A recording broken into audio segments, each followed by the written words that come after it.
बिस्मिल्लाहिर्रहमानिर्रहीम। अस्सलाम वालेकुम। I am Ali Ahmad, your mathematics instructor, और मैं आप सबको अपने यूट्यूब चैनल जिसका नाम है मैथमेटिक्स बाय अली अहमद में खुशामदीद कहता हूँ। आज हम मैथमेटिक्स का जो 9th क्लास का कोर्स है वो हम स्टार्ट करेंगे। आप मेरे हाथ में ये बुक देख रहे होंगे, mathematics of science group, Punjab curriculum and text book board Lahore. ये बुक जो है ये मैं फ़ॉलो करूँगा, और अपना लेक्चर स्टार्ट करने से पहले मैं आप सबसे रिक्वेस्ट करूँगा कि आप मेरा चैनल सब्सक्राइब करें, लाइक करें और इसे अपने दोस्तों के साथ शेयर करें। इस बुक का जो पहला चैप्टर है वो है जी मैट्रिसेस एंड डिटर्मिनेंट्स। जैसा कि नाम से इस बात को हम देख सकते हैं कि इसमें हम मैट्रिसेस और डिटर्मिनेंट्स के बारे में पढ़ेंगे। सबसे पहले हम ब्रीफली इसका थोड़ा सा इंट्रो पढ़ लेते हैं। आर्थर कैले एक इंग्लिश मैथमेटिशियन था जिसने सबसे पहले मैट्रिक्स का कॉन्सेप्ट दिया था मैथमेटिक्स के अंदर, और आर्थर कैले ने ही 1858 के अंदर थ्योरी ऑफ मैट्रिसेस जो है वो प्रेजेंट की थी। इसी तरह ये जो मैट्रिसेस हैं इसको हम डिफरेंट पर्पसेस के लिए मैथमेटिक्स, फिज़िक्स, स्टैटिस्टिक्स और इलेक्ट्रॉनिक्स के अंदर जो है वो यूज़ करते हैं। सबसे पहली जो मेरे पास डेफिनेशन है वो है जी मैट्रिक्स, कि मैट्रिक्स होती क्या है। आ रेक्टेंगुलर अरे मतलब मुस्ततीली तरतीब, और uh formation of a collection of real numbers, या रियल नंबर्स का ऐसा मजमुआ जिसको हमने फॉर्मेट करना है, सच एज 0 1 2 3 4 7 एज 0 1 2 3 4 7। मतलब हमने रियल नंबर्स को इस तरह से मुस्ततीली तरतीब में अरेंज करना है, and then enclosed by brackets of this type, जिसको हम ब्रेसेस का नाम भी देते हैं। अगर हम रियल नंबर्स को मुस्ततीली तरतीब में अरेंज करने के बाद इस ब्रैकेट से बंद कर दें तो ये जो फॉर्म हमें मिलेगी इसको हम मैट्रिक्स का नाम देंगे। ठीक हो गया जी। उसके बाद अगर सिंगुलर होगी मतलब एक होगी तो फिर हम उसको मैट्रिक्स का नाम देंगे। अगर एक से ज़्यादा होंगी, 2 3 अप टू सॉन, तो उसके लिए हम जो वर्ड यूज़ करेंगे वो होगा जी मैट्रिसेस। उसके बाद ये है जी कि ये जो रियल नंबर्स हम किसी भी मैट्रिक्स के अंदर यूज़ कर रहे हैं उनको हम कहते हैं एंट्रीज ऑफ मैट्रिक्स, या दूसरा इसका नाम है एलिमेंट्स ऑफ मैट्रिक्स। ठीक हो गया जी। उसके बाद अगली चीज़ ये है capital letters like A B C up to so on are used to denote matrices. किसी भी मैट्रिक्स को डिनोट करने के लिए या आइडेंटिफाई करने के लिए हम कैपिटल लेटर्स को यूज़ करते हैं। फॉर एग्जांपल यहाँ से मैं एक कैपिटल लेटर से एक मैट्रिक्स जो है वो डिनोट करता हूँ जिसके अंदर मैं एंट्रीज ले रहा हूँ 1 2 3 4। इसी तरह आप कोई भी कैपिटल लेटर जो है अल्फ़ाबेट्स का, उससे आप मैट्रिक्स को डिनोट कर सकते हैं। उसके बाद जो नेक्स्ट डेफिनेशन है मेरे पास वो है जी रोज एंड कॉलम्स।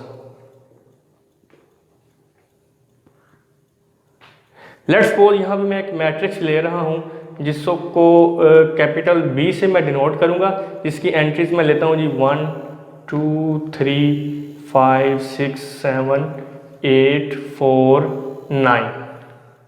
ये मैंने एक मैट्रिक्स ले ली।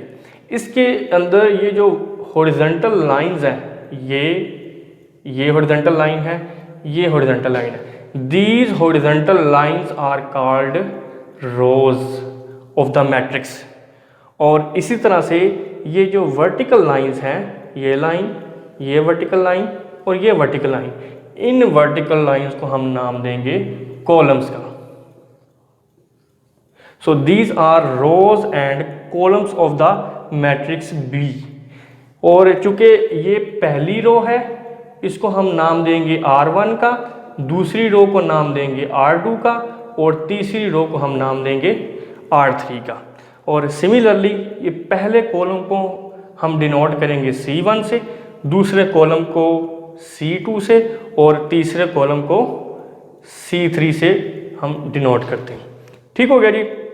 उसके बाद जो नेक्स्ट डेफिनेशन है वो मेरे पास है ऑर्डर ऑफ मैट्रिक्स। अब हमने ये देखना है कि किसी भी मैट्रिक्स के ऑर्डर से क्या मुराद है। The number of rose multiply by number of columns is called order of a matrix. मतलब अगर आपके पास कोई भी मैट्रिक्स है, फॉर एग्जांपल ये एक मैं मैट्रिक्स लेता हूँ जी 1 2 3 4 5 6, ये मैट्रिक्स है। अगर आप इस पर गौर करें तो इसकी दो रोज हैं, this is R1, this is R2, इसकी दो रोज हैं and this is C1 C2 C3 और 3 कॉलम्स हैं। तो इस मैट्रिक्स का ऑर्डर क्या होगा, उसको किस तरह से लिखेंगे, 2/3। मतलब पहले आपने रोज की तादाद लिखनी है और बाद में कॉलम्स की तादाद लिखनी है। The order of matrix C is 2/3। इस तरह से हम इसको एक्सप्लेन करेंगे। ये हो गया ऑर्डर ऑफ अ मैट्रिक्स। उसके बाद जो नेक्स्ट डेफिनेशन है वो मेरे पास है जी इक्वल मैट्रिसेस।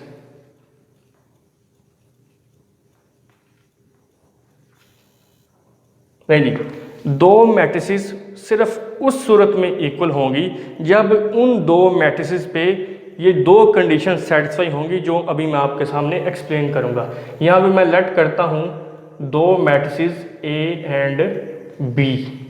ये दोनों मैट्रिसेस उस सूरत में इक्वल होंगी जब पहली कंडीशन क्या है, order of A equal to order of B।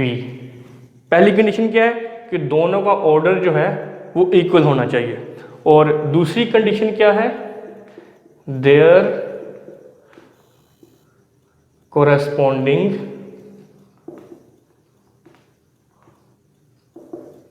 Entries are same.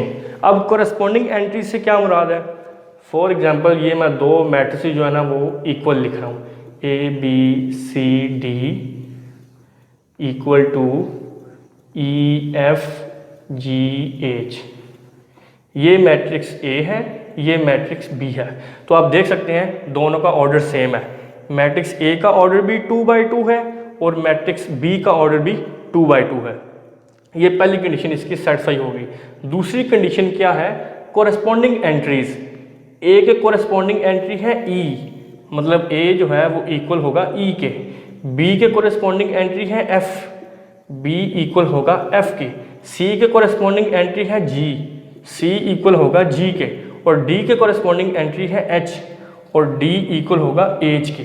अगर ये कोरेस्पॉन्डिंग एंट्रीज आपस में इक्वल होंगी देन दूसरी कंडीशन इसकी सेटिस्फाई होगी।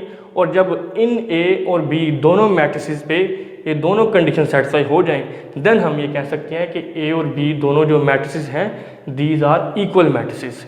तो ये तो कुछ डेफिनेशन थी जो हमने 1.1 में यूज़ करनी थी। 1.1 करने से पहले इनके बारे में नॉलेज आना बहुत ज़रूरी था। अब हम नेक्स्ट इंशाल्लाह स्टार्ट करते हैं एक्सरसाइज 1.1।